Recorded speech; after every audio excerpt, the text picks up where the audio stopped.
What's going on, Bombad fam? Here we are.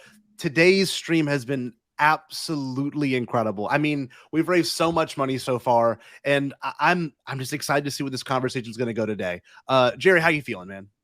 Man, I'm feeling pretty great. Again, because this is the day. It's the day of the thing, and so it's been great. I can't believe what Charles Soule said earlier. Oh man, it's pretty wild. Pretty wild. So getting all these reveals and everything. Yeah. And funny enough, just to hype totally it up, today.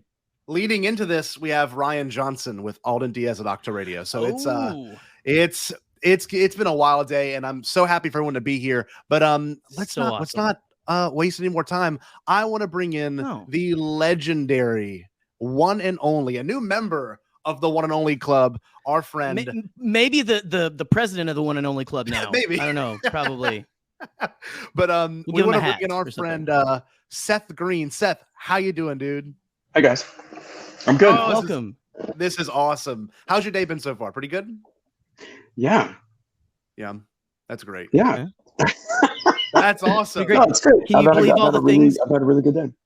That's awesome. Yeah. That's awesome. So why Make-A-Wish? Why did you feel like this would be the right thing for you to come and hang out with us at? Oh, I love Make-A-Wish. I've done a bunch of work with the organization over the years. You know, the idea of kids suffering with any kind of terminal disease is pretty horrific, and the opportunity to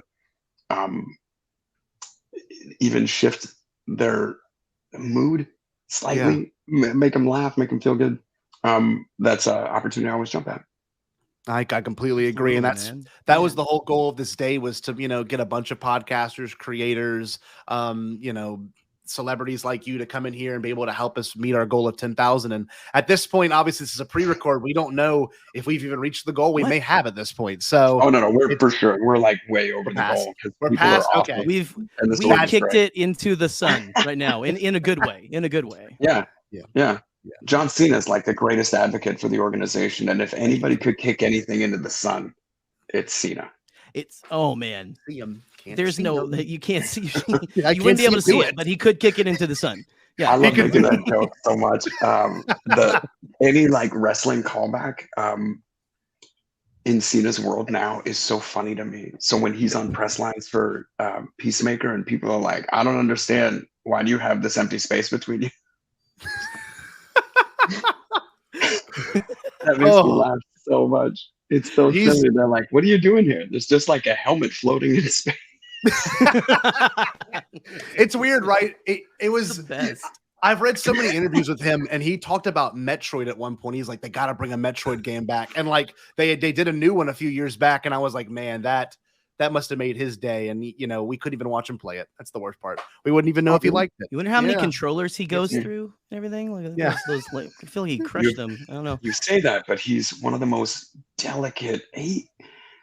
People just don't realize what this combination of skill and talent yields. I mean, we make jokes about it all the time, but he's one of the most dedicated, hardworking talents on the planet. Man, watching his discipline, his diligence, and then his skill, whether it's a newly acquired skill or one that he's nurtured for years, he is so impressive on so many levels. That's wild. Yeah. Plus, he could literally throw me into a wall, like spin me like a rag doll.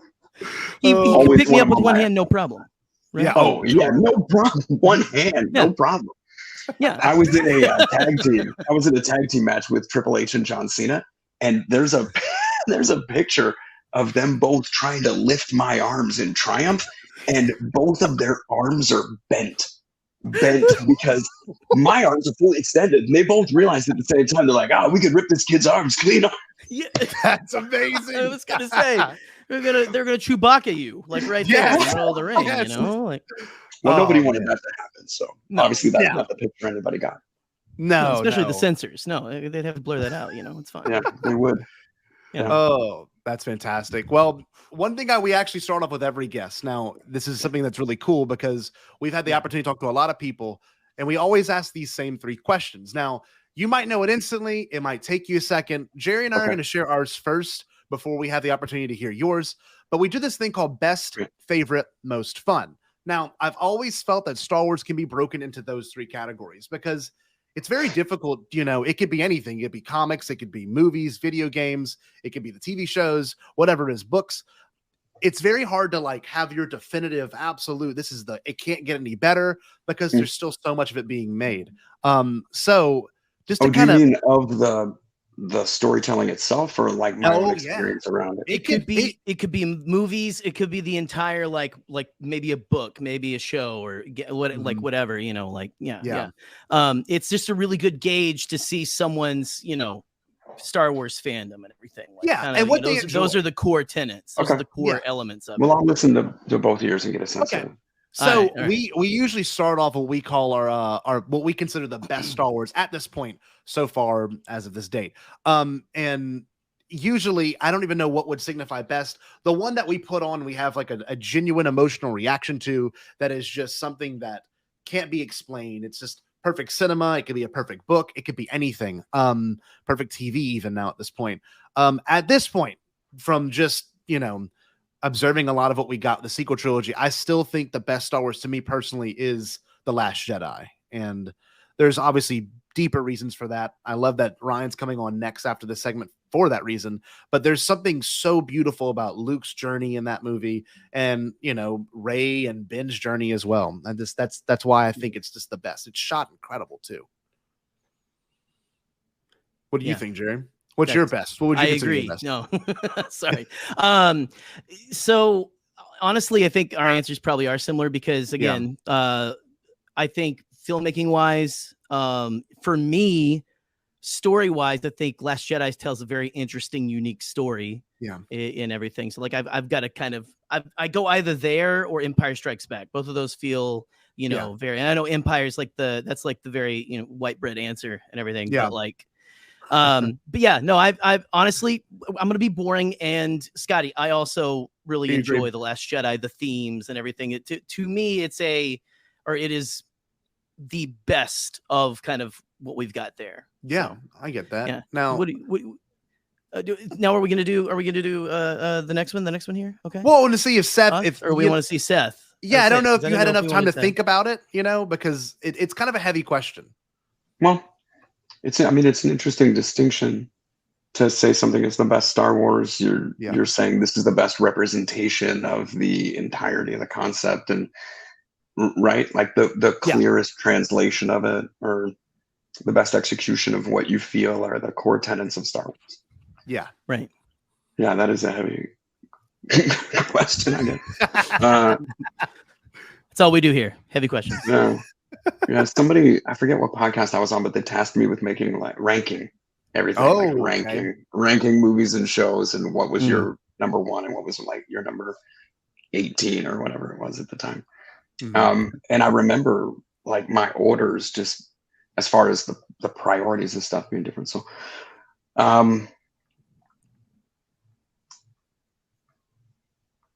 yeah, it's probably Empire for me, just because it's all of these characteristics, but it's also probably the timing. I'm probably older than you guys, so yeah. Like, did you see Empire in the theater? See, that's the thing. This is where it gets interesting, because I was born in 95, and my movies were the prequels. Sure. And we'll talk about that a little bit later. And Gerry was born in 87. Yeah, I'm 87, so I was I did get to see it when the special editions came out. Just young, yeah. All the special editions, which is good, which was fun. Yeah. But weirdly controversial, right? Man, there is a subsect of Star Wars fans that seem to be so passionate about things that I think are less valuable. Yeah. But that's kind of fandom in a nutshell, right? Is like the person's unique ability to express a love for a particular facet of some larger thing that somebody else can share the opinion of. Is that even a sentence? I don't know. But it is this fun thing where, like, that was my favorite thing that happened with Robot Chicken, is we thought we were having conversations that were so microscopic. It's just us. Like, we're the only ones that think this is funny, right? And then we discovered thousands, if not millions, of people who were like, nah, man, I was wondering the same thing. And so that was reassuring, right? That there can be niches of like 20 million people. Yeah. And if everybody's in love with Star Wars, then how bad is that world? I completely agree. And that's kind of Absolutely. why we do this, you know? It's to kind of see where you think. And obviously Empire is that one that I think, and I watched the 40th anniversary one that they dropped in theaters, I think in 2021 maybe, or 2020. I don't know. Yeah, it's probably something different because I saw it in the theater after I saw Star Wars in the theater and had years to like think about it. Like, oh man, Star Wars. Oh man. And then I got to go see Empire and every element was brand new, you know? And I even had the weirder experience because I was a kid actor. I got to audition for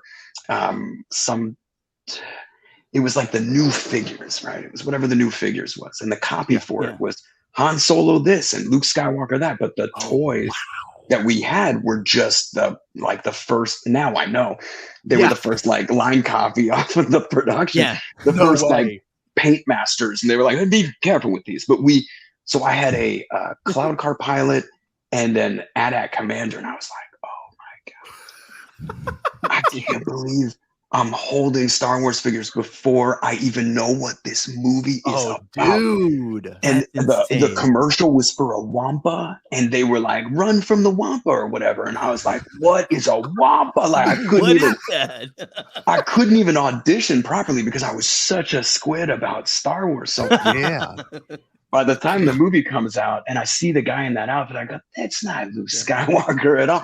And I see the AT-AT come in, I'm like, "This isn't Han Solo. What the hell?"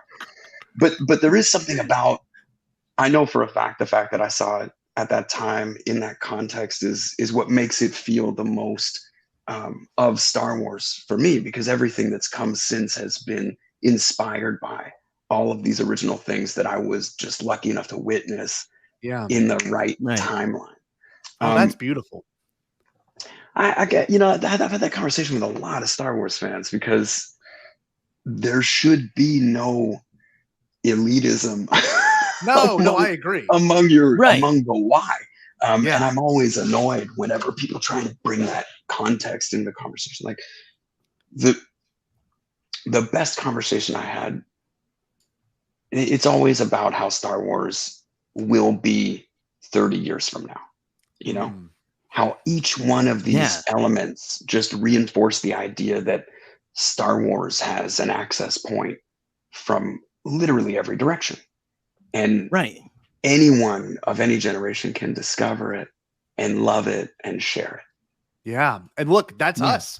We're prequel kids, and I actually wanted to ask you about that. I'm going to actually skip the rest of that question because I like where this is going. In terms of us growing up, obviously you grew up with the original trilogy. That's what you got to experience when you were younger.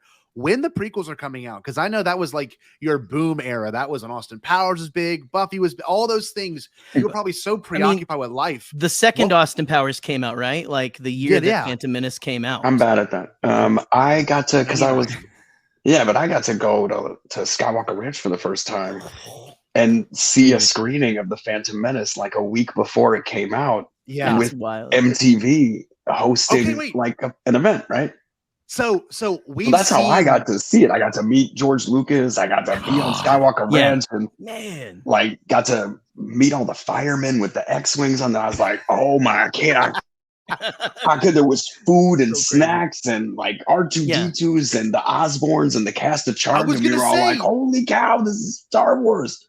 That was crazy. So we've seen the stock images. If you go on like Getty Images, and you could, because we did that one. We love looking at Getty Images. Yes, yeah, we love go through Getty and we look up Rick McCallum, we look up George Lucas, and see whatever we find. And we found that particular event, and that is so wild because we've always wondered. It's like Ozzy and Tommy Iommi, the guitarist for Black Sabbath, at this event. I'm like, this is the weirdest thing in the world. That must have been insane. But they also had, hired actresses dressed as Amidala and people in all of the costumes displaying them. And there was a strange like, hey, what's up? Can I talk to you? And they were like,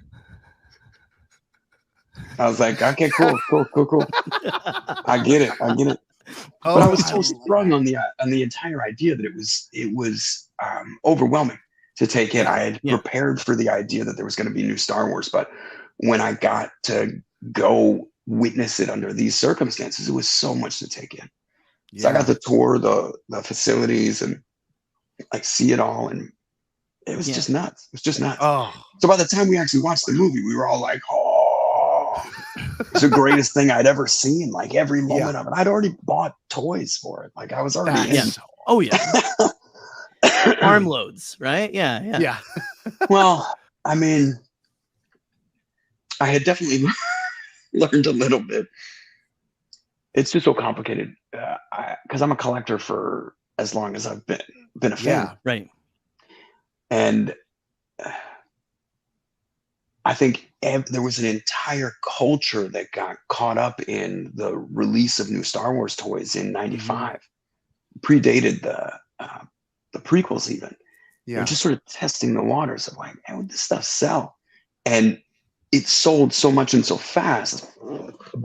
But what nobody realized was that everyone was buying them not to play with them, but with the forethought of when they screwed themselves over by opening these toys that are worth $1,000 now. Yeah. So what happened was the fandom created like a repository of these toys. Yes. So much so that they're worth nothing now. Like you can get literally any toy from that entire 2000s era for like under $30 at the moment. Literally. They're usually so like you know how many toys my parents bought me willingly when I asked, like that year, because they're like, this shit's gonna go like like it's gonna sell so good. We're gonna pay for your college with this. Nope. Not college. My dad saved some Pepsi cans for that reason. You know? Oh, really? Yeah, they just evaporated under in the Arkansas heat. It was great. Buddy, my one of my close friends had a Darth Maul Pizza Hut box. Yes, no way. That's awesome. For years. Like used or clean? No, we ate that pizza as quick as we go. He's like, we got to get this out of the box or stop staining the. So silly. That's awesome. See, that's what works though. It's weird because that era the marketing was insane. I mean, like Taco Bell's had statues and KFC's had like, there was like a Droideka. I remember vividly, there was a like Destroyer Droid Droideka cardboard cutout in my Albertsons. And I'm like, that is just the most insane thing in the world. Like you don't see that anymore. You just don't. I was living as a 12-year-old like in that era. And like I'm so happy for you. George famously said like I created for 12-year-olds, you know, and like I was right there, prime age. Yeah. It was so fun. And he's right too. If you really look at it, it was only the adults that complained about Jar Jar. Yep, it was the over 30s that had grown up with it, that had their childhood experience, that just remembered it a little bit differently than it actually happened. And it's not that it didn't happen that way. It's just, the fandom romanticized it to a degree that they could only be disappointed by any version of it. They could only be disappointed. Oh yeah. I talked to my my little brother-in-law who is of the same era, and he came to Comic-Con with me one year, and there was a prequel apologists panel, and he was like, "What is this about?" And I go, "You got to understand, there is an era of toxic fandom that is like really committed to the idea that this was terrible." And I had already had first-person conversations with George Lucas at that moment. About why Jar Jar and how Jar Jar is the C-3PO of the prequels. Right. Okay. And he broke it down to me like this. He's like, because it was the same argument, but this is made, the entire thing is made for kids. Like everyone else is running off and making it so seriously, but Star Wars is at its core made for kids to inspire all these ideas and all this creativity, this imagination. He said, "You saw Empire in the theaters, right?" I was like, "I did." And he goes, "You remember that moment? Remember that moment where 3PO was like, 'Oh, the odds of blah, blah, blah, blah,' and Han Solo hits him in the back and goes, 'Hey, shut that thing off.'" And I go, "I do." And he goes, "And what did you think?"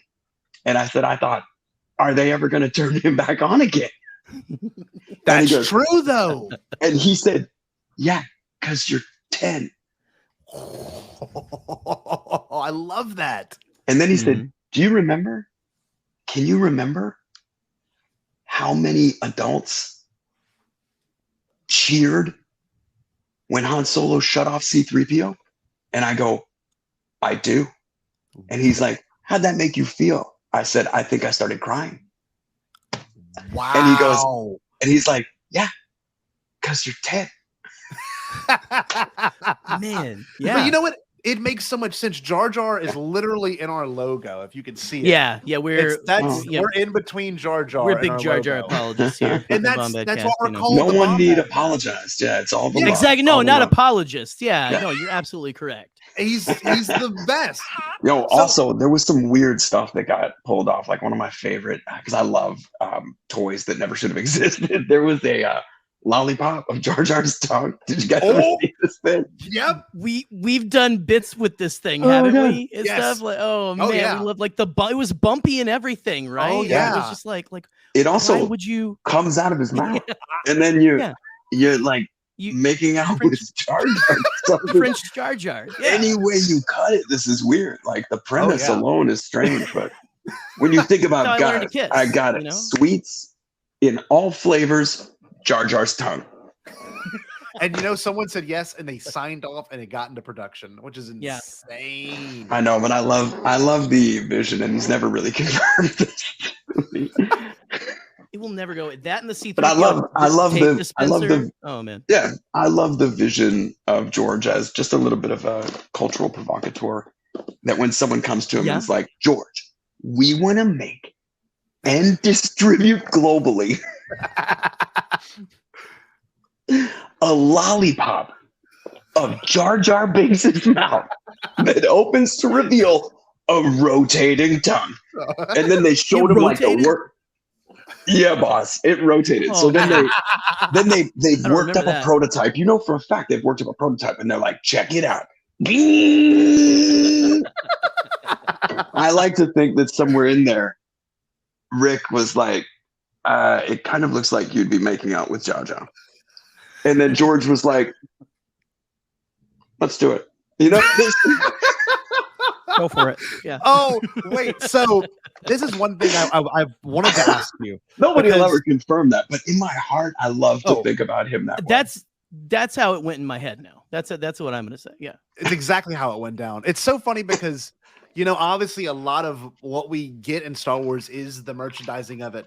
And I have a really weird feeling in my head that when you were a kid, obviously you did the commercial and all that stuff, like you were saying. I did get to do a commercial for the Play School Ewok Village, which was that's a huge collectible item. That's awesome. It was. I never owned one, but I got to do the commercial for it. That had to inspire. You had to touch it for a little bit. You had to be in the presence. I did. Yeah, I learned. Well, that was a fun thing. Like as a kid, I got to learn the difference between a prototype and like an actual production model. I got to visit Kenner as a factory when I was 12, maybe. Man. No, 10. Holy cow, I was 10. Wow. So I was staying in because I'm so. If you don't ask, you don't know. And if you don't try, you'll never find out. So I was doing a movie of the week or a TV movie in Cincinnati, Ohio. And I was like, Cincinnati, Ohio? I'm pretty sure that's where the Kenner Toy Factory is. I wonder if I could go check it out. And so we reached out to the Kenner rep that we'd maintained a relationship with since I did that Ewok thing. And I was like, yo, what's up, man? You want to grab dinner or something? My mom was just like, my 10-year-old is inviting this executive. I guess we'll go. And so we did. We went to dinner with him and his wife, and then they brought us back to their house and we played around with ectoplasm and right. And then he was like, hey, come here, brought me down into his basement, showed me he had an early bird kit. Like he had production samples of the original Double Bar cards. Like, what is that, a 12 pack? And he was like, you want to touch them? I'm like, of course I want to fucking touch them. Yes. I'm 10, but I appreciate what's happened here. And God bless you, sir, for continuing to curate it into history. The people deserve it. Yeah. Right. Absolutely. Yeah. See, that's interesting because this leads me to my next big idea with this. Robot Chicken obviously made waves, and I know George watched them and he was a big fan of them, but how did that even come about for you to have the opportunity to like go work with George and even have him voice act in Robot Chicken. That was huge for us growing up. Like, I know it's probably weird for you to hear that, but like, no, it's awesome. I was that uncategorized. We were fighting for you. Like anytime that we chased, when we were like, we need to do this. Like if it sounds silly to say, but it's that same thing of like, you know, you don't ask and you don't get. And so my partner, Matt Senreich, asked for something very bold. We were presented with an opportunity to meet a bunch of Lucasfilm folk and come tour the Presidio facility and have a meeting with them about what can we do. And this was I was like 5 or 6, you know? Mm-hmm. So internet was still kind of new. Right. People were trying to figure out what to do. Their biggest pitch was interstitials. Okay. That they wanted to do some kind of show that would encompass the fan films. There were so many people producing fan work around Star Wars. They wanted to be able to showcase it and organize the exhibition of it. Yeah. Right. And they they had seen the Emperor's Phone Call, and George saw the Emperor's Phone Call and was like, I like this. I like that. So they showed it to a bunch of people in a meeting. He was like, look at this. That's funny. That's great. It's amazing. And so, you know, that we're taking this meeting with them, and I'm bold, but Matt, they were like, what about this? What about this? And Matt said, what about a half hour of Robot Chicken that's dedicated solely to Star Wars? Oh. And I had that same reaction that you did. I was like, oh. Yeah. Like, what? Where are you going with this? And they went like this. They were like, oh, that's interesting. And I was like, yeah, like we just started pitching it. Yeah. Right there. Yeah. God, dude. Well, it's funny because then it was obviously like months and months of conversations. But we got really close. And at the time, the company was fundamentally different. Like everything stopped at George. Like George said yes or no. Right. It was all on his dime. It was any bit of profit that they had put together. It was like he and Rick, they're such great producers. Oh. Like people don't even realize how much that company built with very limited external financing. Yeah. All in there. All funded by what they did and what they love. Yeah.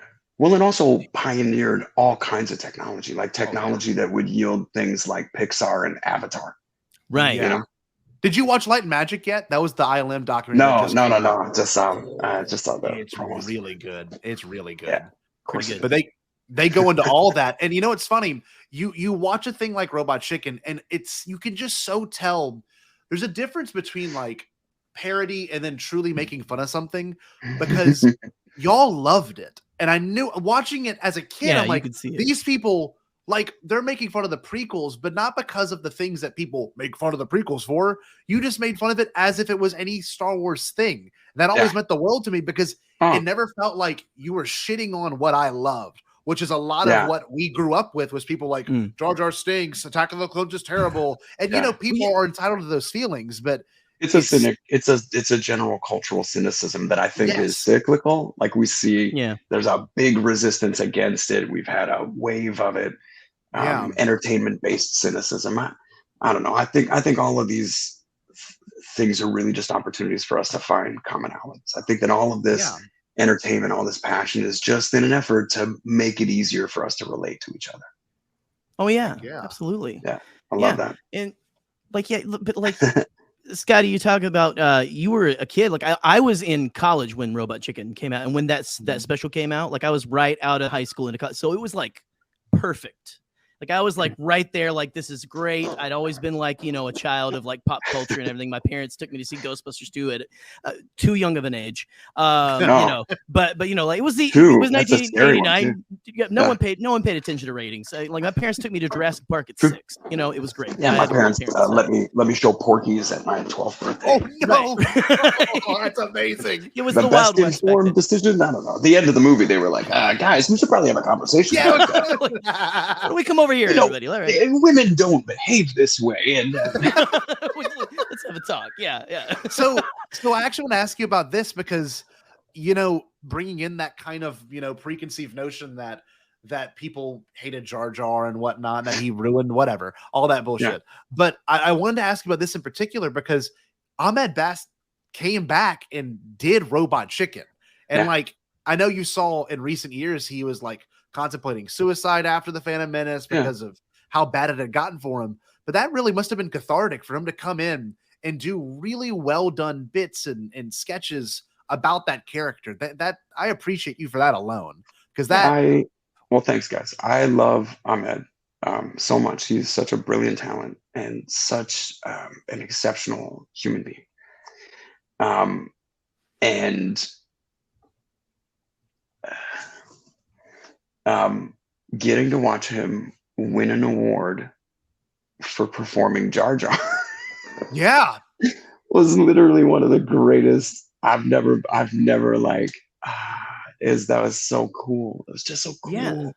Just so cool to see that kind of love and accolade pushed his way. Yeah, absolutely. Yeah. Because he's cutting. Oh, I'm sorry. No, go ahead. I love it. The first celebration. We just thought it was all funny. You know what I mean? Yeah. We just thought it was all really funny. Yeah. But like whenever he like came to celebrate, the Celebration Chicago was the first time, right, Scotty? If I'm right, that he came to like an actual convention or a Star Wars celebration. In '99, he was at the first celebration. They had like a whole punk rock the first show, one since, and then he never. First one since. Yeah, but like I remember being on the floor when he came out on like the live show stage, and like everyone, we were at the booths, and they said, "Welcome to the stage, Ahmed Best." There was an exodus of people just like towards the center of the around the stage, like everyone clapping. Like you said, the man deserves so much, and like he deserves all of that, all the accolades. So, you might have to edit this part out, but today's his actual birthday. It is. Yes, it is. I saw that. I literally tweeted at him today. Right. Yeah, it is his birthday. Yeah. So I want to make something with him. I've been trying to put it together. It's like, it's some neon future thing. We've been talking about it a bunch. I love movies like The Last Dragon. Or like Big Trouble in Little China. With just a dash of Johnny Mnemonic. I don't know. I'm really into that kind of stuff. And Ahmed and I have been talking about. I saw some Instagram video that he put up working the karate kung fu tree, and I was like, "Is this a thing you do?" And he was like, "Brother, you don't even know," and sent me like a bunch of just him being an amazing martial artist. And I know he's like a dancer and a singer. Like I know he's got absurd rhythm and musicality, but I just hadn't seen him as a weapon yet. And so immediately I was like, hey man, there is a psychic digital samurai thing we got to make together. And I'm still trying to figure it out, but he and I are writing it now. Yeah. Oh, that's awesome. That's incredible. That would be great. I feel like anyone that's watching this stream, especially, would be so down to see. Oh man, I forgot this is public. Yeah, I probably shouldn't talk about it. But if you think that would be a good idea, let me know. Oh, of course. No, you'll know. Real quick, by the way, we want to just make sure everyone's donating right now. I appreciate, obviously, Seth for being here, for being able to do and keep hanging out with us. But that's kind of the reason why we're all here. It's for Make-A-Wish, it's for the kids, and it's for more donations to come in. But absolutely, the opportunity for anybody to contribute to this kind of organization is right here, and it's a good thing doing really good direct work with the actual people that you're trying to help.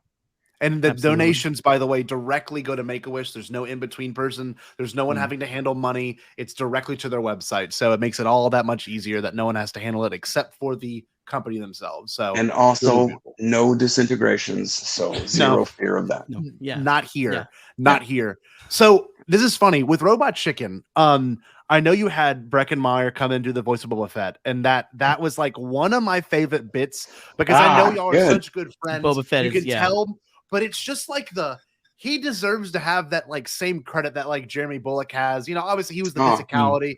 Tamora has, you know, Daniel Logan has, all of them have. But like Breckin Meyer's Robot Chicken is like, how you doing, baby? There's like something so freaking it's so like I'm too cool, but you know, like that, like you know, I still just got like shoved down a hole. But you know, yeah. So great. I love that whole thing with him and that's like, what I was going too. Guard. He's my How favorite. did you? What does it feel like to put your friends in a Star Wars? You know, obviously a parody Star Wars, but still nonetheless Star Wars. Yeah. And like, it's such a weird feeling. It is. I guess we were aware of it at the time. It doesn't seem like now, and I'd have to really think about it in retrospect. But I remember at the time being like, "Oh my God, we're doing this!" And that was one of my favorite moments ever. Was the Comic-Con the year that we had announced that both Robot Chicken and Family Guy were doing Star Wars specials, and McFarlane and I were just like, "How did this even happen?" Like, there was a moment where we were both backstage, like literally holding hands and jumping up and down, and like, I can't even believe this. Oh, that's amazing. It's so funny. So with Breckin, you know, Breckin's just so funny. And we had talked about this idea of Boba Fett being this guy. And the first sketch it was it's the him with Han Solo. It's the him with the carbonite. And this is like one of them. God, when that's Mike Fasolo wrote that sketch, and it was so funny. So funny. And then Breckin was like, I want to just like go off on this. And there hadn't been a lot of pop culture deconstruction of this character for as much fan fiction as there was, and for as much like arguable Holy Ghost content that everybody believed existed, right? Like, don't tell me you weren't excited during the book of when you got to watch him finally ride that Rancor. Don't even. Amazing! Amazing! But it hadn't been talked about in a funny way. And so back in the sketch, he was just like, "Yeah, let's get it out. Let's just talk about it." So you know the moment I'm talking about, and I got to direct that whole thing, so I was really excited about the angles and Star Wars has the most evocative monoliths, right? Mm-hmm. All of these masks, all of these helmets, these faceless characters, you can project so much onto that it's like a comedy samurai sword. Yeah. So just anytime I would show like Boba Fett's having a particular moment, like he's grandstanding the way he never would if this guy was out of this block, and then you just get a cut of the like and his hands rubbing in the hands of Han always got me. Lacing the fingers is so. Oh man, I was losing. That's all our the animator Savelin Forrest that did that shot. Yeah. Oh man, we let him go. We were like, do whatever you want. He was like, I want to have him do a tuck and roll and like show up here. I was like, oh my God, please do that. Are you kidding? Yes, like all of it. That Seb's just a great. Yeah, it was that's boy, I love that sketch. So funny. Yeah, but to me, Breckin is like the prototypical Boba Fett. Any of the Lego stuff that I've seen, I feel like they're trying to adjust you. But that's an honor in itself to have even been tangentially participant in helping to define an aspect of an iconic character. Like, what a fucking rip. Yeah, we take that seriously though. You know, we don't want to make these characters ever look stupid, or like it's okay to bend them because they really can't be broken, but we would never want to, you know, propose them in such an uncompromised position that they could ever be misinterpreted. See, and that's why I love what you did, because and same with Family Guy, Seth MacFarlane, like y'all never, it was from a place of love. It was never from a place of spite. And that always spoke to me because it taught me how to make fun of something without truly cutting it down and tearing it apart. It's like you said earlier, it's like it's the conversations that we were having like with our friends and stuff, right? The things we thought were funny is what y'all thought were funny too, and like here we are, like that's why it works so well, you know. We're like, oh wow, I can't believe that they did that, you know, stuff like that. Like that's so great. But yeah, that's where the love comes from. Absolutely. it's so funny because I have to bring this one up because he doesn't do this often. Maybe it's just I might be clueless, but Conan as Zuckuss was one of the greatest things ever. And I know like the first pseudo that whole bit. The first pseudo robot chicken was on Conan. I know like the stop motion. I know the whole little story behind that. But in terms of like getting him on, because I know he's done Simpsons a handful of times. I know he's done maybe he's done Family Guy. I don't know. But to get him to come and do a voice, that was probably awesome. That I couldn't imagine. Oh, I love Conan. We had the good fortune of getting to meet each other in '98, and I got to do that show so many times, and every time like get a little bit more of a comfort just doing the thing with him, and also became like best friends with the segment producer to the degree that our relationship inspired the movie I made in Thailand. Yes. So Conan, we always had a really like a healthy rapport, and he's so talented, so funny. Oh, dude, right? Super funny. And plus, but he loves Star Wars and appreciates how silly things like Zuckuss, Quay, like how silly this whole thing is. Yeah, you're like I can allow this to both be very serious, have the actual gravitas that it needs for the movie to not break in its storytelling, but also like it's a little funny too. You can imagine that this guy's very like maybe he's an architect. Who knows what that guy does for a living? The Death Star coming in the background is one of my favorite shots. Oh, man. Special just coming up, and you're like uh-oh. The one talk show where the background is real behind them. Yeah. And we'll be right back. And then it's actually a window. Yeah. I forget whose pitch that was originally, just the idea to use the Smigel mouth replacement thing in a Star Wars construct. That was but it just killed us. It made us laugh so hard. We wound up shooting that thing in Robert's house. Like one of my friends, we were in LA. It's just Hollywood, you're making the thing. We were in LA and Smigel was in New York, and I had a local buddy that we could pay like $100 to bring the kind of camera that we needed to Smigel's apartment to set up the rig to shoot the shot. No way. Digitize the footage. I think they even had to like FedEx us the 3/4 tape or something. No way. So silly. Wow, dude. So silly. Oh no, it had to be a data card at that point. That point in technology. So that's funny. Awesome though. God, you just get it done.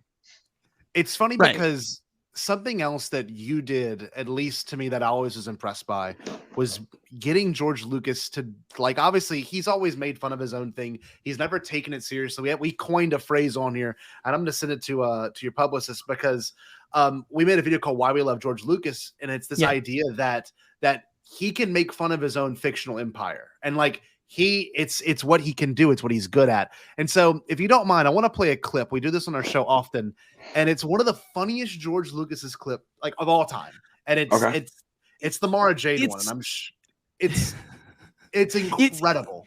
It's a perfect because we've always heard George is like really funny and stuff, right? But like to get a window into that, absolutely incredible. Because I want as much context as possible because I know this was been a wild experience. So I'm gonna get this clip rolling right now, and it's perfect.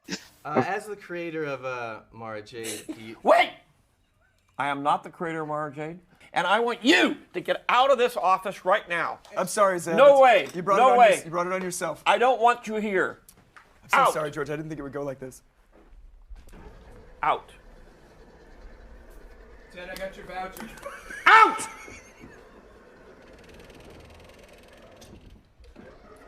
There. I'm sorry about that. I'm so sorry. We'll have him like burned and I don't even know who that guy is. There.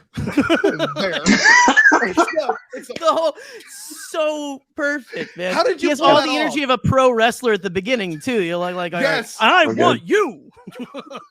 Get out of this office. Oh, how did you pull that off? I need more context because that, as a kid, when I saw that on the behind the scenes, I'm like, this is just unbelievable. Oh, that's so fun. Yeah, I didn't even think about that. Like as kids getting to watch that must have been very funny. He, George is really cool. That's the short answer is George is very, very cool. We were having a lot of fun. both making the specials and like getting to a point where we were working on detours. We were just having a lot of fun together. Yeah. And it was a time where I don't know that he'd gotten to have that kind of fun with Star Wars. And it was kind of a magic moment, really, because he hadn't even come to the conclusion that he was going to sell the company. They hadn't come up with the idea, although he said that to us in one meeting. It's almost too much, but he threatened at one point that he had scripts for 7, 8, and 9. And we were all like, I'm sorry, what did you say? And he was like, hey, I wrote them. I wrote them. I don't even know if I'm ever going to share them with anybody. And we were like,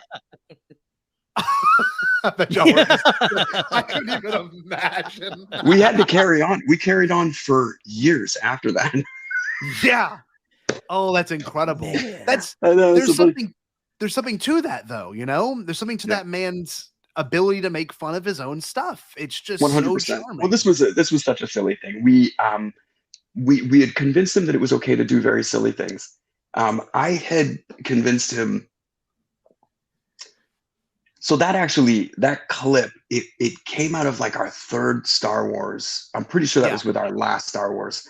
And we were already writing detours. So we were just in a position to be around him a lot.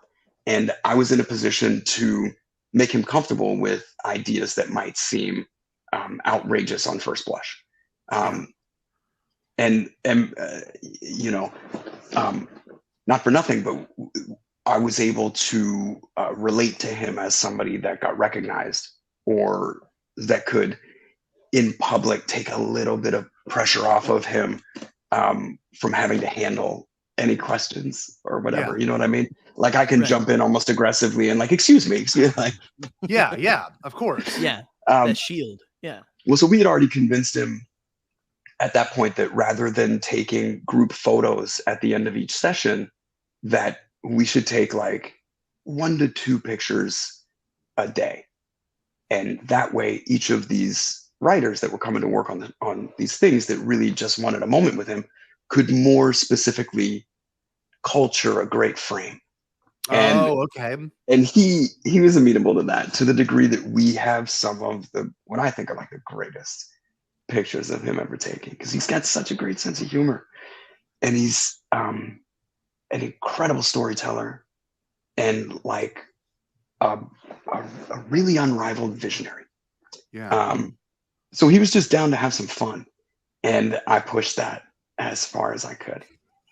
Oh, see, and thank you for that. Yeah, but you know, seriously, because how I interpret it, and you may have a different perspective, obviously, but what George was doing for Dave in the sense of Clone Wars and everything that it's now led to, he was doing that for you, but in the sense of humor and what it could how funny Star Wars could be. And obviously the movies are funny within themselves, and that's part of who George is. But like, to see things like detours, you know, to see things like that clip of George just being silly like that, that seems so far-fetched from what we have now, especially with the culture. And it's something against anyone at Lucasfilm or Disney or whatever, but it's so precious with the brand. It's so precious with the identity of what Star Wars is that it's got a different obligation, though. Yes, it has a different obligation than it ever did. Like, it's not a mom and pop shop now. It is supported by one of the largest global distributors of intellectual property content on the planet. Right. And that's really what George wanted for Star Wars. He wanted it to be well supported into infinity. And he couldn't really do it himself. Yeah. You know? Like it's a global phenomenon. It created trends and cultural concepts. Its ripple effect throughout pop is unquantifiable. Oh, of course. But for it to last beyond him, and he was keenly aware of the fact that he won't be around forever. Mm-hmm. If it was to last beyond him, it had to be in the hands of a larger apparatus that was capable of putting it in parks, making more content, making shows, creating all of these additional access portals to it.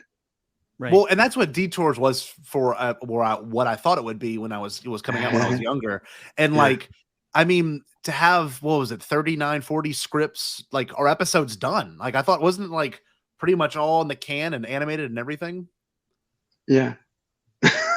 How does that, like, I don't mean to pry, but does that, for people not having a chance to see that, no, for people not having a chance to see that, that must be kind of strange for you, right?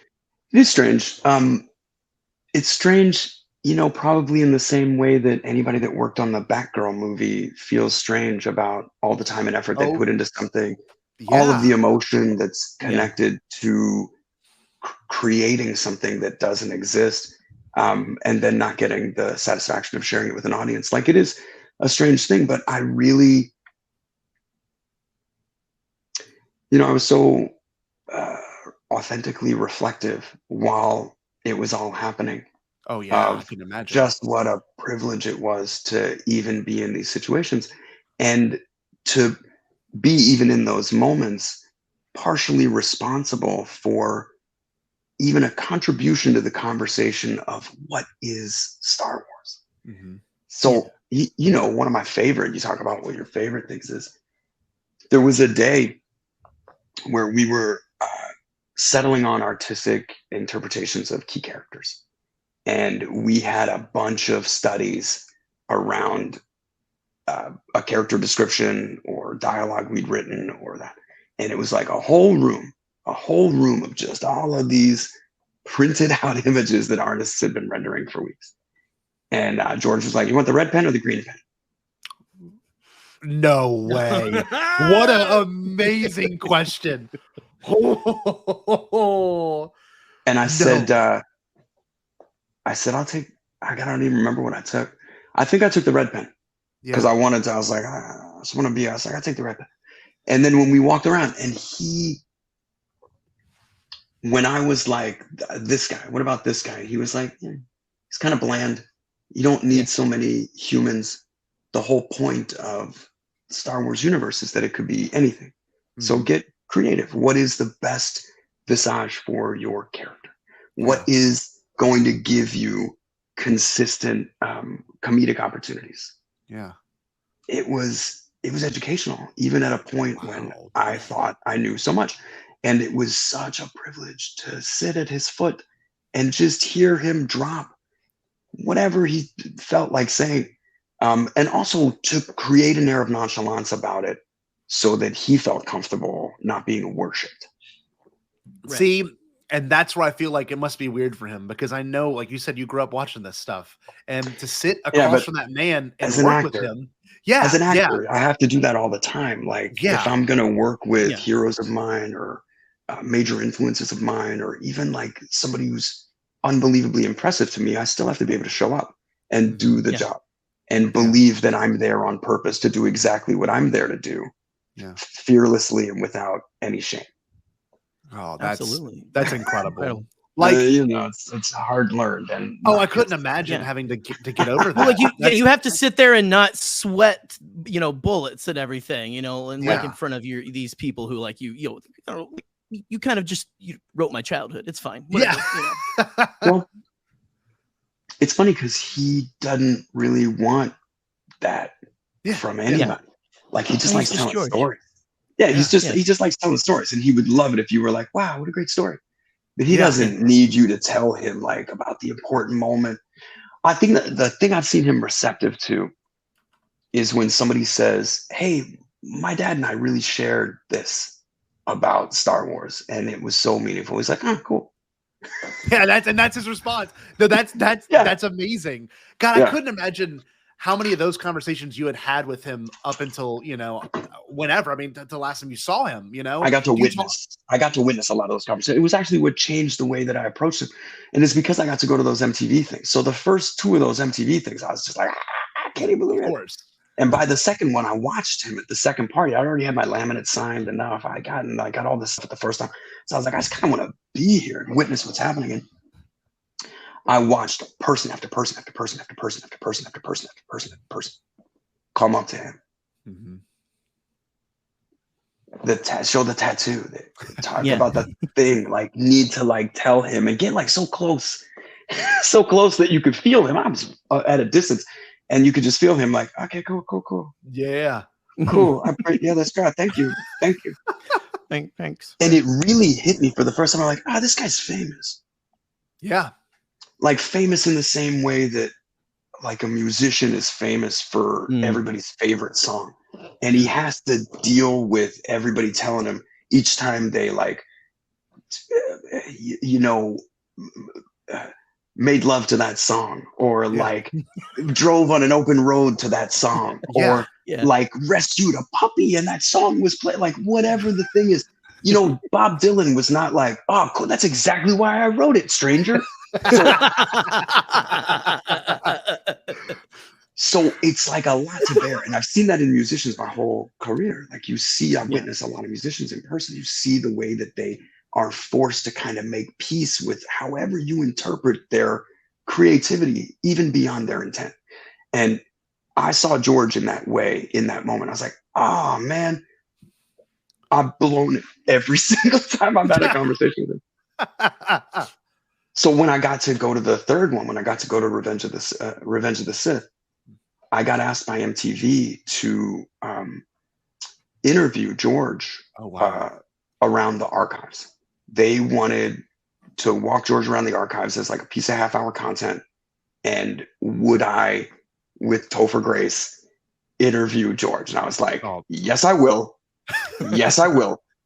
And I leapt at that. Like I really I was like, I'm an actor and a performer who is familiar with all of these things.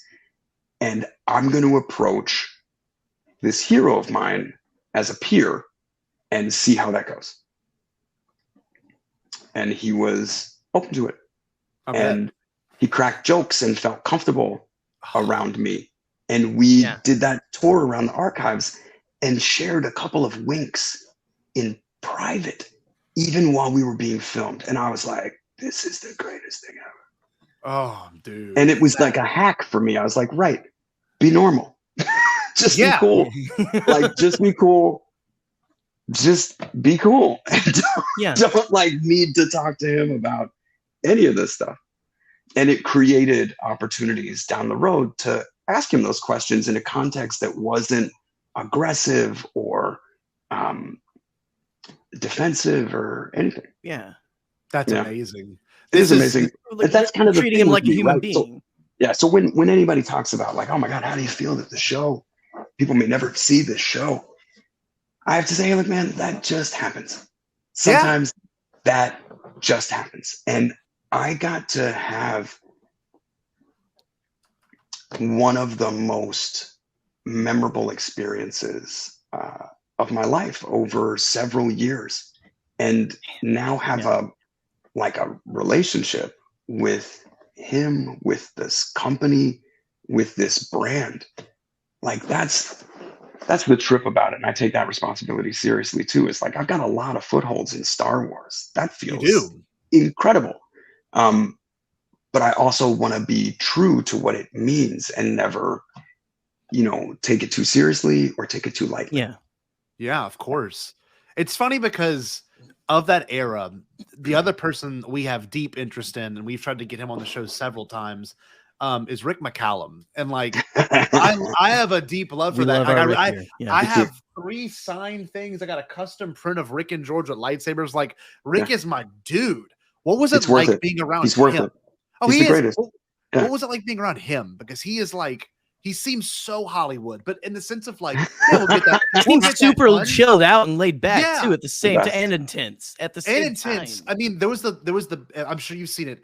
The Phantom Menace documentary where they find the destroyed pod racers, and it is one of the greatest videos ever because he's in the passenger seat of this car driving through the desert, and he goes, "The pods are totally fucked badly. It's so grim. It's so fucked. Like it's all." He just keeps repeating it, and he goes the whole movie. This is the most important thing in the movie. And then he's on the phone. He goes, "We're gonna get a fucking chopper. We're gonna get a charter plane. We're gonna get up." It's like so incredible. And then he can be so kind in some interviews. He can be so himself. Right. It's just like that must have those are both himself. Oh, I love it. Yeah. I love it. What was that like being around him?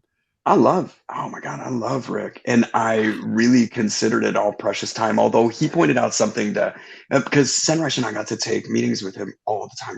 Rick was so generous with his time for us. Like received us at the ranch for lunch and a hangout. And we would talk about like what we were doing, what we could be doing. He connected us with so many people. God, he's just the best. And also, an incredible producer. Yeah. Like people, I'm sure there's been a ton of forensic study on how they made those prequels. But man, it is insane. And he's just that good. He really understands where you got to put the effort, where you got to put the money, where you got to put the time. And he really understands the producer's obligation to keep everybody on track. Keep everybody able to render their absolute best version of what it is that they need to do on behalf of that project. He is. He also put knobby tires on his Segway just so he could like tear up dirt hills. No, that's amazing. Oh dude. man, that's a new image that I needed in my brain. Yeah. Like I want to, like just Rick McCallum. Picture just, him like, sharp absolutely turning that speed, thing like dude. a goat on a Segway with like burly knobby tires. Oh, that's amazing. He's just like he's everything I want to be in life. And like I actually talked to Angie Mayhew, Peter Mayhew's wife, about him at Celebration this most recent year. He's like, yeah, we were backstage, we were all like hanging out, smoking cigarettes, and Rick needed a glass of water, and there was no water around, so he drank the ashtray water. I'm like, that's insane. Like that is the most amazing thing in the world to me. And she told me this, and I'm looking at her, I'm like, this adds to the Rick lore so much more. And like it's so every hardcore. way. I grilled him for hours because I was just like, how did you guys get the Young Indiana Jones Chronicles done? Like, how did that happen? Yeah. I know how cheap their budgets were. Like, it was ABC. And at that era, like, there's a max of what anybody spent. What they were able to achieve was so enormous. I was just fascinated by it. And then the like, boy, they really put it all in there. Like they wanted to share these stories. They wanted to talk about this art, philosophy, the ancient cultures, all of these characters, and they wanted it through like Indy's eyes. Like, oh God, so good. So good. God. So I kind of wanted to wrap around this conversation kind of as it's coming to a close about the new era of Star Wars. Okay. Sure. And so there's something to what we have now, and I'm so thankful for Disney Plus and what we've been getting. Did you happen to watch Kenobi? Did you get all of it done? Yeah. Okay. So do you have a ritual? Because we all have a ritual. I wake up at 5 or I wake up at 2 whenever it drops in Louisiana, and I watch that thing. So are you? I got to go to work early, you know? Yeah. So I've got to get up like at 3 a.m. So yeah. Well, my wife and I watched it together, so we just had to wait for each other. Yeah. Right. What do you think of it? Wasn't it fantastic? I mean, it felt like I really enjoyed it on everything. I really enjoyed it. It made it very obvious why like Detours couldn't come out prior to any of this. There we go. It's because there's it's very clear that where we were taking the characters comedically, it just crosses over timelines in ways that, that is a conversation I had that I was lucky enough to have with Kathleen Kennedy, was about what these new movies needed to be, what Disney's plan would be, how Lucasfilm could define its identity inside this larger company, what Star Wars needed to be for the next 30 years and how that was going to be introduced to the audience. Like what state, the same way that the prequels got to be your childhood Star Wars. Mm-hmm. Right. She was very, and rightfully so, because I started having conversations with adults that told me they introduced their kids to Star Wars through Robot Chicken. And I was like, I think that's, I think that's kind of deconstructive in a way that might be prohibitive from them actually getting the full effect of the sincere offerings. And I've since rethought all of that, but in that moment, I definitely recognized that in advance of The Force Awakens, Mm-hmm. how critical it was for the specter of Darth Vader to loom as large as like the fall of Stalin for this part of the universe. Like it needs, you can't be like, we had Darth Vader in Life Day sweaters and oh man, you know, I get it. I was like, Sure. that was the whole conversation. If kids are watching Detours for the next 3 years before there's The Force Awakens, this will be in their mind when they meet all of these new icons for the first time. And I don't like that idea. Like that's actually not a good idea. See, that's so understandable though. I get that. Well, yeah, of course. So but the thing about Detours is whether, I mean, we made it to be timeless. That's how we wrote it, so that it wouldn't be affected by any of the timelines of the movies or the real ongoing pop cultural timelines. But we do crisscross a lot of situations, characters, and topics that are all still yet to be presented authentically. And it makes me keenly aware of the idea that it may still be some time before anybody sees this show. Sure. But nothing's, but, So you but think- knowing, Well, I was gonna say, you think there will be a time when we will see this show, though? Then I don't know. Plenty of stuff gets shelved and never seen, and That's true, everybody right. that was a part of it just sort of has to accept that. I don't like this thing that I'm seeing now, where because of the quickening of all these streamers, you're seeing like a total abandonment of curation of old content. Like, I think that there should always be a place for this content that exists, and it doesn't need to be discarded from any platform. That's actually cruel and the opposite of the internet's capability.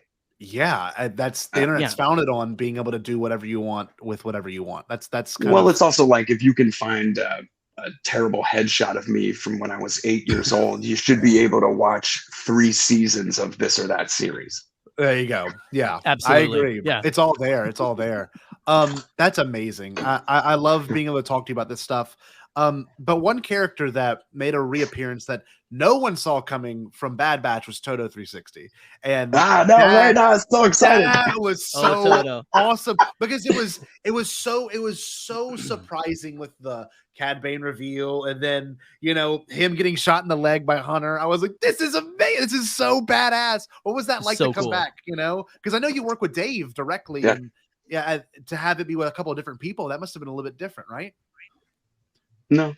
No? We'd been talking about, God, when Dave told me I was going to get to play Toto, I had already known for months. Like, I'd gotten to see designs of Cad Bane. George was so excited about a gunslinger in the Star Wars universe. We were like, everybody was, this guy's the coolest. And when we heard Corey's voice, we were like, oh my God, this is so cool. And Dave was like, I want you to be his protocol droid. And I was like, okay. Okay. Yeah. Cool. And so anytime he's like, snap Toto in here, and I was like, there. So anytime he shows up, and he lets me know too, he's like, there's a new Black Series Cad Bane. Toto, no big deal. Yeah. Your own little figure. So cool. It's the best. I love it. I love it so much. Yeah, he's a great character. I watched that episode today actually to prepare for this interview, and like there's something to like the naivety of that character, trusting Omega in those scenes. I mean, this is really So well good. done. It's so awesome. It's like such a pure-hearted character too, to put with like the coldest like badass pretty much he's pliable. Like, he believes everything that Bane tells him. That's the thing. It's like, that's his core programming. It's like, well, this guy's not gonna lie to me. Yeah, so this must be the reality. Yeah, he's a straight shooter. Yeah. Oh, yeah, straight shooter. He did straight shoot me that one time, but that's probably just like a bad day. He's Lexa like Pro. He's put a Space Pro was failing him. That's amazing. He's put a bomb in him. He's but he's done several things over the years. But let Toto like fulfill a purpose. Like, all Toto wants is to be useful. So yes, Toto, you can house this bomb. Oh, that's amazing. Oh, dude. Well, besides Kenobi and everything else, have you enjoyed the sequel trilogy? Did you enjoy, Book of Boba Fett and Mando and all that stuff? Yeah. Oh my gosh, I really did. I really did. I love Mando. Oh, what fun that is. Yeah. What a fun So show. Awesome. So well written. Like, I'm just knocked out. Like, Jon Favreau is one of my favorites. It's funny, I've gotten to know him like a long time, and watching him become this, because he's always like a cool filmmaker. I loved Swingers and got to see Made, but watching him evolve into this like influential of a filmmaker, of a creator, it has been just powerful to get to witness, right? Like, he's so awesome. Oh my God. And he's done really great things. Like, I love that he and Dave teamed up to make a show, brilliant. And that the show is Mando and has evolved into Boba Fett, and they get to carry on all these stories that I love from Clone Wars and embellish like what we don't know happened, or talk about the result of what we do know happened, tell new stories with these characters. Like, it's been super cool. So with Obi-Wan, I don't mind a little bit of flashback. Like, my only grievance with things like Han Solo is that I didn't need to know how he made his gun or got his belt buckle. Like, none of that is important to me in Han Solo's origin story. It felt like a little heavy-handed, but I love that movie for playing up the non-Jedi world of Star Wars. Anytime I get insight into the underworld, into the smuggling rings, into the slave planets, like, that's fascinating character work for me. I think it's why I'm so excited about Andor is that the real conflict of Rogue One boils down to Krennic wanting credit from the boss for his big project. That's it. That's right. It. That's all it is. It's an HR nightmare. It's so good. Like, it's so small. This guy's like, I don't play much of a role in the makings or workings of the galaxy, but I want the Emperor to know that this was my idea. It's so cool. It's so good. So good. Yeah. So I'm really interested in seeing Andor. Yeah. I appreciate stuff like Obi-Wan as a little bit of threading this needle, getting to see Leia as a kid. Dude. I get it. I totally get it. We were at Celebration when they premiered it, and it's so funny because we got to go to that world premiere. Yeah. Yeah, we were at when they dropped it, and oh my God, they were throwing cereal boxes at everybody. It was they were Pringles cereal boxes. It was fantastic. I was out of t-shirt cannon, out of like 8,000 people that yelled "Flee" as loud as I could. I was the only one that screamed. I'm like, how did anyone else freak out about Flea being in this show? I had no idea. I was like, every time he popped up on screen too, you're like, Flea. I heard people complain about that gang, like about the bike gang, about the bumper car swoop gang. I just didn't mind. I watched Droids growing up, so there were, there were a bunch of like weird colored hair. I don't know. Those desert planets, it's tough to have a personality, right? People have got to swing for something. So sure, it just didn't bother me. That's awesome. Yeah, it's like Star Wars is like the real world. Not everything's dirty and beat up in the real world. And sometimes you have people who want to take care of stuff, and that's what. Why wouldn't I shine my bike? Right? Yeah. I paid all this money for these upgrades. You think I'm not gonna California duster my bike? It's like, I don't care if I make much money. I'm going in. I'm gonna go and get this. Like, all my money goes into preserving all of this right here. Right? Yeah. It's like a WoW campaign where you're paying for all your craft work, and I'll pay 30 shillings for this tape roll. Right. Listen, they don't have enough money to buy water, but they have that's what they do. Like, yeah. If I want when Mando showed up in that shined Beskar, like everybody just said, "Oh no, that looks awesome." But for some reason, these swoop bikes being shiny, everyone's like, "This is stupid." I don't know. Why is anybody shining there? Like, what are you talking about? We literally just watched an entire series where they advocate the respect that you're showing your armor by keeping it clean. And now you're like, oh, I just don't think these kids have any pride in their bikes. We all became really old, grumpy men for some reason. Get off of my sand lawn. Yeah, get right all of it. We've got Sarlacc here, man. Get fed. Oh, dude. Well, it's been an absolute pleasure talking to you. And I know this is kind of like the end of the segment. Thank you so much. You have anything going on for us, like to kind of hype us up right now? Anything you want to leave with? I mean, all the stuff I'm doing is gonna get talked about when it's ready, I guess. Like I've already had to be public about some stuff that's in development that I'd just as soon not talk about until there's something going on. Absolutely. But yeah, I'm making stuff. That's great. I love it, dude. Anytime you make stuff, I watch it. So I appreciate it.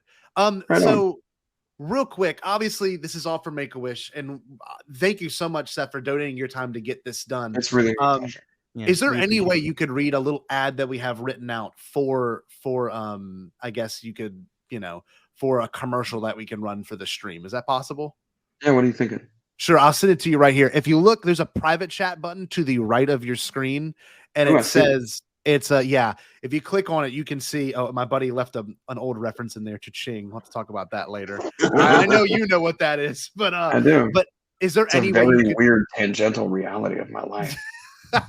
I want to ask you about that whole time. It was so bizarre. Yeah, it really is just like, I don't know. It's one of the most out of body experiences I've had, and I think I was just in such a lucid headspace when it was happening that I was really able to separate myself from this bizarre sensation that was happening around the country and my role in it. So wait, you know what I mean?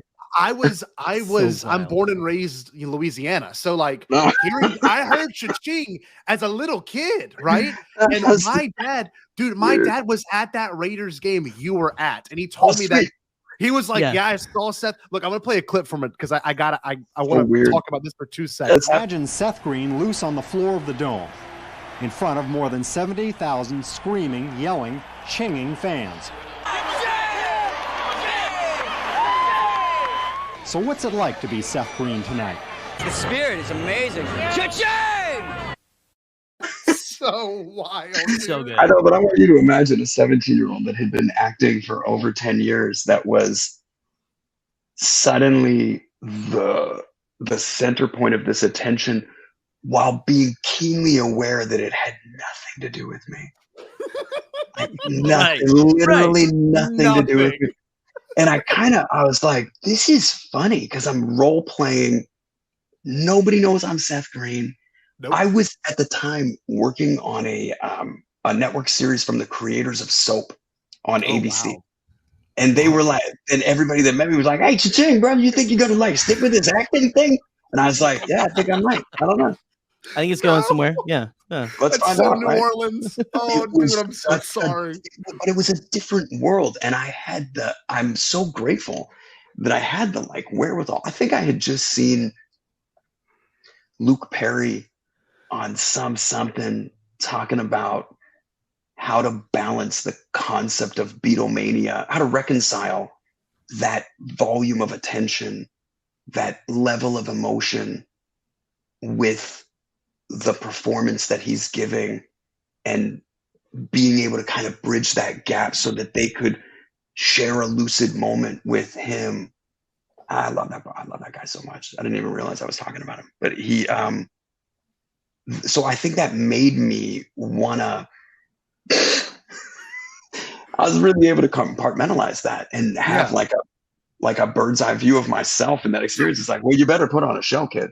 You have to. You pretty much become a mascot. You're not even important. You like you said, 100%. You're not. It's the whole cha-ching. It's the whole. That's all they care about. They need the cheerleader to say it so that they can say it back. And I've always understood that exchange with the audience. And I've actually really treasured my role in that exchange, like being the thing that can feel the thing so that the audience can feel it too, right? Like that's all the acting really is. It's like you sincerely display that circumstance or emotion so that the audience can feel it. Oh, that's amazing. So that's why so whenever I look at that clip, I'm like, man, out of body. Like I was. Well, you have to understand too. I'm 17 there, and I got paid to go there. Like they paid me a good amount of money. Yeah. As a 17-year-old, and I got flown to New Orleans for 2 nights. I was literally treated like the Beatles. Of course you are. You're cha-ching, dude. You were a huge deal. Yeah, and it was so absurd. It was so absurd. But just really, really funny. And I was having first-person experiences that I'd never had before, like police officers handing me their card and being like, my wife is dying to cook you a home-cooked meal. And I was like, okay, officer. Thank you. Yeah, dude. And that's what we do Thank you, down officer. there. Yeah. I'm telling you, I'm from Baton Rouge. Like we do the same thing. That's just the impact of cha-ching is so funny because it's obviously as the Saints went on, like Katrina and everything past that, like it's such a small moment in like Louisiana culture history, and it's just so bizarre.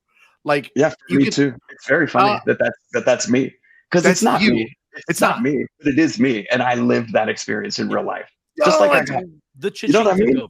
Yeah, so weird. Gotta love that. That's amazing.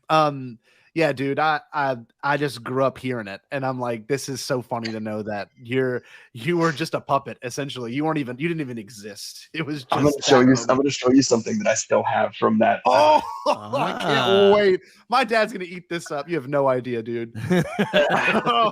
This is awesome. Cha-ching! Bada bing! Very nice chair too, by the way. I like that. Oh no! Huh? No way! What? Maybe one day we'll crack this bottle of California sparkling wine. Dude, is that from '91? Is that whatever year? Yes, I got this in New Orleans, and I brought it home. Oh, dude, I love that cha-ching sparkling wine. No. Oh, I love that. That's beautiful. That's funny. Who would have thought? Absolutely amazing. That is so New Orleans. Holy cow.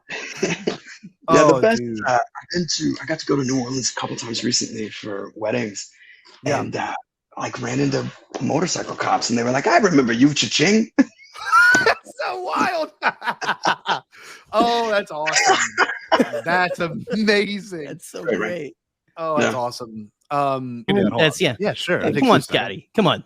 I know, right? Sorry, Scott. Sorry, Seth. Scotty doesn't know. It's fine. You know. Oh my god, it's so good though. That sequence is so. Isn't that Matt Damon? Yeah. Yep. That's my whole life. Hold on, I'll send it in a separate one too. It's not him. It's the actual band. I'm trying to remember. Have you ever met Matt Damon? Always wanted to. No, maybe you can look that up. I'm sure. Yeah, we're so close. Yeah. No, but he's awesome. That guy. I love that guy. No, he lives down the street. You know. So get this. Wait, you'll do this. Maddie's always at the supermarket claiming my. Yeah, you know, we're always at the meat swap and all that. These meatless tacos. Why are you always hogging the frozen food?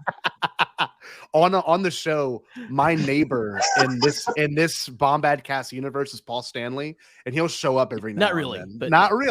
But in the unit, he'll knock on the door. He'll be like, "But if our patrons ask, yes, he is." Yeah, he is 100% our neighbor. That's amazing. That happens. Oh, it always happens. It's the worst. Well, now I'm gonna run into Matt Damon at the grocery store, so you know. Whatever. Wouldn't that be like? He's like, "Do you mind? I need these Brussels sprouts." Listen, I know it's the last one. Go ahead, Maddie. You're good. It's all right. Right. Hey, thanks, I'll just do green peas this week. Have you checked out these apples? Oh, Jesus Christ.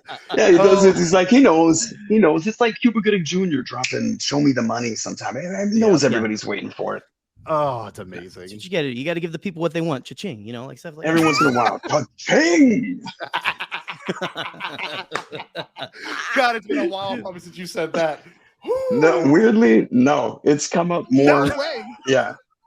It's come up. It comes up. I did a bunch of podcasts during the pandemic, and everybody wanted to talk about it because it's so fucking weird. It's so silly that happened in my real life. Like it is. Weird's our bread and butter, man. Like we love that shit. Guys, the best part about that story, and I'm sure I told this somewhere, but I walk into the hotel to get checked in. I was so excited. I've never been to New Orleans. They're paying me for this trip. I'm the cha-ching guy. It's already been the weirdest drive. Like the drive from the guy that picked me up at the airport was so excited. And then the second I got to the airport, there's like people from rallies and there's people from the Saints and there's cops there. And the cops are like, we're going to have to hold these people back. And I was like, what is happening? It was so crazy. So I'm at the desk and they're like, hey, can we get you? The room is still being strange. Can we get you something? While you're like, there's fresh gumbo. No, fresh jambalaya over here. And I was like, okay. So I'm sitting there. I've got like a to-go cup of jambalaya by the desk of this very fancy hotel with like a corner on the French Quarter. I can't even believe it. And I look about 30 feet away from me, and I see Richard Simmons. And I felt my breath go away. I was like, holy cow, that's Richard Simmons. My mom used to exercise with that guy. Yeah, I probably have a different feeling about him because he was like a unique kind of motivational personality when I was a kid, and I watched him relentlessly protect this idea. And I was into it. I was like, oh my God, that's Richard Simmons. I'd seen him do bits on Carson and Letterman, and I knew he had a great sense of humor and that he was also like a cool celebrity. So I was excited when I saw him. And he's looking at me like this.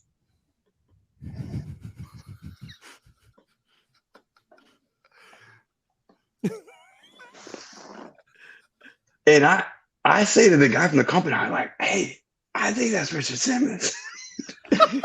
And he goes, oh, yeah, that's Richard Simmons. I go, am I imagining this, or is he like mad dogging me right now? No way. And I'm 17, so I was like, oh God, I was in trouble. Oh my God. And the guy from the company says, oh yeah, I think he's upset because they're giving you his room. And I go, no, they're not. No, they're not. What are you talking about? No. Don't do that. And they're like, no, they really want to show you the best time. And I look over and Richard's like, I was like, no way. No, I don't want this room. Whatever the room is that you're trying, you give him his room. Give him his room. What are you talking about? Oh my God. It's Richard F. and Simmons. You give it back. Yeah. No. Oh my God. That's so incredible. Oh, what a weird moment. Yeah, that happened in real life. God. New Orleans of all places. Never ran into him again either. Nope. That was it. Oh, no. That's the one thing. That's the one thing. Yeah. When he on his deathbed, he'll be like, Seth Green. Oh yeah, I fucking hate him. That's the bastard that took my room. He's never gonna think. He's probably never thought about me a day in his life. No. Oh, cha-ching. You never know. All because of cha-ching. That's it. Well, yeah. Cha-ching. More powerful than you ever imagined. Oh, it's amazing. All right, I'm gonna try and knock this out. Okay, cool. All right, here we go. Hey, this is Seth Green, and I want you to join me for the Podathon 2022, benefiting the Make-A-Wish Foundation on September 17th. More than a dozen Star Wars nerds will be hosting their podcasts all day long with special guests just like me, starting at 9 a.m. East, raising money to help make wishes come true for kids who need it most. I'll be hanging out with Scotty and Gerry of the Bombadcast. It's Bombadcast, isn't it? Yeah. Bombadcast. Yeah. Of course it is, for Jar Jar. Yeah, hell yeah. Well, I'll be hanging out with Scotty and Gerry, the Sorry. The Bombadcast. You're good. The Bombadcast. This is everybody's favorite moment anyway. This actor is trying to get their lines right. Yeah. Clearly reading side to side. No, that's okay. Everyone's done it. That's the best way. Yeah. Right. Yeah. Really. I'll be hanging out with Scotty and Gerry of the Bombad. I knew that was gonna go bad. So there you go.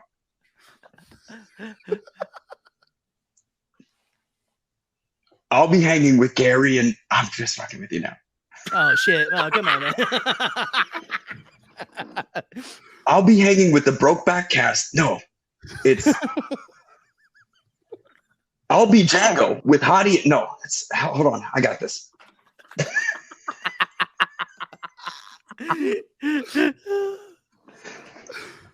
Oh my god. Sorry. No. Go for it, man. Hold on. I'm going to go for it. Go for it. Okay, here it goes. This is me going for it. The Bombadcast.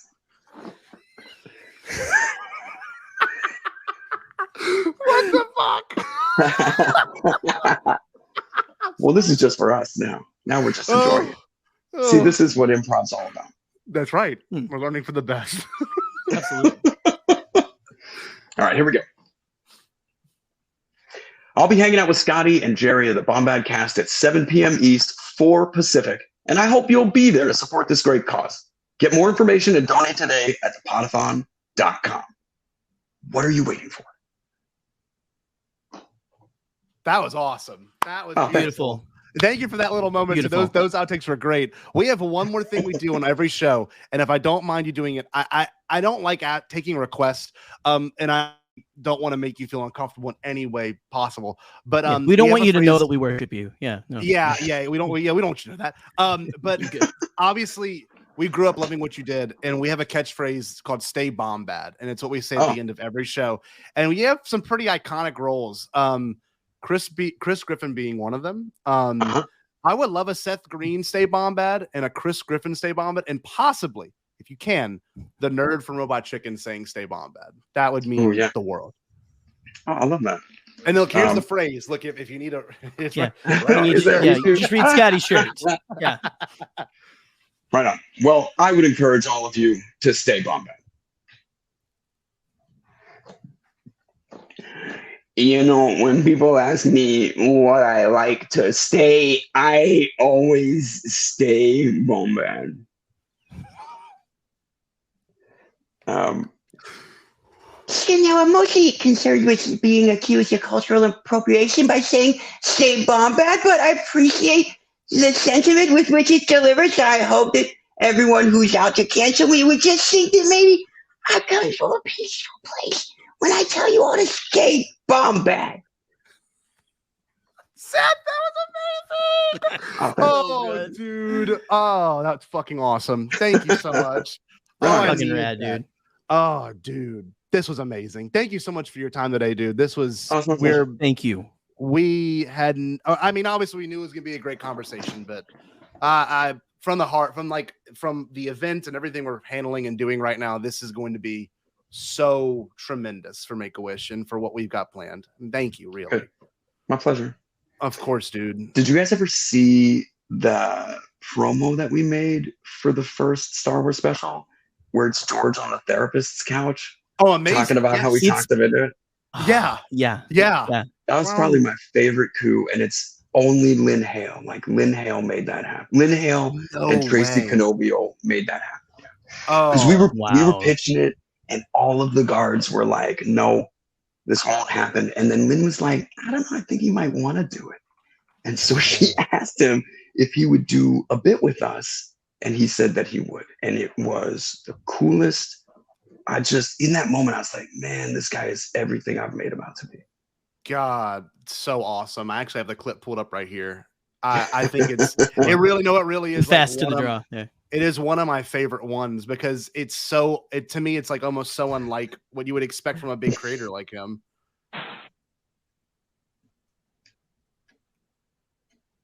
It all started in 1978 when I let make a Star Wars TV special without me. The holiday special. I remember. It came out so bad. I hate it. I hate it.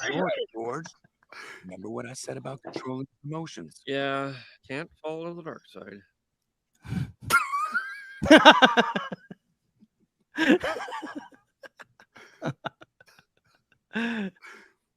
Thing is that I did it again. I let those guys at Robot Chicken make a Star Wars TV show. You mean Robot Chicken, the hot show on Cartoon Network's Adult Swim, did a whole show just on Star Wars? Yeah, twice as long as a normal show. A full half hour. I don't know what I was thinking. 30 years of progress down the drain. Well, they did make me into an action figure, and they said I could keep it. Well, that is pretty cool. So awesome. So Crazy. Awesome. So crazy. God, so crazy. But thank you again, man. This was my pleasure, guys. It's really my pleasure. A blast, dude. Seriously, thank you. I'll bring my other producers in because this was what we needed for this event. Thank you. Oh yeah, absolutely incredible. The honor of watching a robot chicken clip with Seth. That's freaking awesome. So, dude, that was really so much fun, and yeah, this was just more than we expected. So thank you so much. This is so great. My pleasure, guys. I hope it works out. Oh, I will definitely. I'm gonna this is gonna push us to the stratosphere, man. Come 100%. We're I'm gonna make a tweet. I'm gonna share it and send it with Jillian. She said would you be willing to share it on your Twitter tonight? Okay, and I'll probably send you another one when it comes to the day of the event, which is the 17th of September. And if you could share that day, that would just be incredible too. It would really push it over. But thank you so much, man. We really appreciate it. Seriously. No, it's my pleasure, guys. It's been a real pleasure, man. Seriously, nice to meet you. Of course. Maybe see you soon. Maybe. Right on. Yeah, you're welcome on Bombadcast anytime. Just saying. Right on, dude. Awesome. Have a great weekend. You too. Bye, Seth. Dude. Have a good weekend. Wow. Wow. There's a lot of